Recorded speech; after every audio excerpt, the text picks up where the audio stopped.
Mentre il mondo delle crociere applaude la decisione del TAR di cancellare a Venezia i limiti al numero di navi e al loro tonnellaggio, le associazioni contrarie al passaggio in laguna criticano questa sentenza. In realtà si tratta di una vittoria amara per Venezia Terminal Passeggeri, visto che ormai per quest'anno molte compagnie hanno già ridotto i loro passaggi in laguna e si parla di 250.000 passeggeri in meno. Legambiente ha depositato un esposto in procura per valutare gli eventuali danni da smog e critica il TAR. Gli ambientalisti ribadiscono che la soluzione alternativa c'è già ed è spostare la crocieristica a Porto Marghera.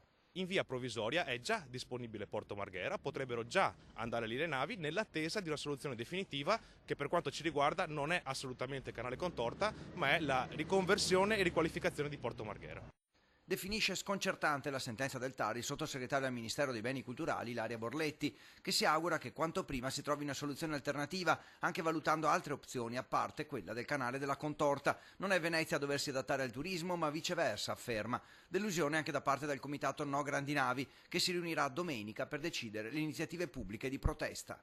Evidentemente si tornerà a tirare fuori le bandiere, le barche e sicuramente noi continueremo a fare la nostra parte per impedire questa distruzione alla nostra città.